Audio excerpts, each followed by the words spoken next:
चतुर जादूगर और लालची राजा। बहुत समय पहले की बात है, एक राज्य में एक राजा राज करता था जो बहुत लालची था। उसे सोने से इतना प्यार था कि वह हर चीज को सोने में बदलने की इच्छा रखता था। एक दिन एक जादूगर उसके दरबार में आया और बोला, महाराज, मैं आपको एक ऐसा वरदान दे सकता हूँ जिससे आप जिस चीज को छुएंगे वह सोने में बदल जाएगी। राजा की आंखें चमक उठी। उसने जल्दी से कहा, मुझे यह वरदान दे दो। जादूगर मुस्कुराया और बोला, ठीक है महाराज, लेकिन पहले सोच लीजिए, ये वरदान आपके लिए मुसीबत भी बन सकता है। राजा ने हंसते हुए कहा। अरे नहीं, ये तो मेरे लिए सबसे बड़ी खुशी होगी। जादूगर ने राजा को वरदान दे दिया और चला गया। अब राजा बहुत खुश था। उसने अपने सिंहासन को छुआ, वह सोने का हो गया। उसने अपनी तलवार को छुआ, वह भी सोने की हो गई।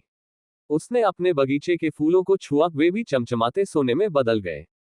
लेकिन फिर भूख लगी। उसने एक रोटी उठाई और वह भी सोने की हो गई।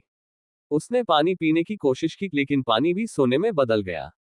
इतने में उसकी प्यारी बेटी भागती हुई आई और बोली, पिताजी। राजा ने जैसे ही उसे गले लगाया, वह भी ठोस सोने की मूर्ति बन गई। राजा घबरा गया और रोने लगा। अब उसे अपनी गलती का एहसास हुआ। उसने जादूगर को बुलवाया और गिड़गिड़ाने लगा। मुझे माफ कर दो, मुझे मेरा पुराना जीवन वापस चाहिए। जादूगर फिर आया और बोला। अब समझ आया कि लालच बुरी चीज है। राजा ने सिर झुका लिया और कहा, हाँ, मैं समझ गया। जादूगर ने अपना वरदान वापस ले लिया और राजा की बेटी फिर से जीवित हो गई। उस दिन के बाद राजा ने कभी लालच नहीं किया और प्रजा के भले के लिए काम करने लगा। इस कहानी से क्या शिक्षा मिलती है कि लालच हमेशा नुकसान करता है। हमें हमेशा संतोषी और समझदार बनना चाहिए।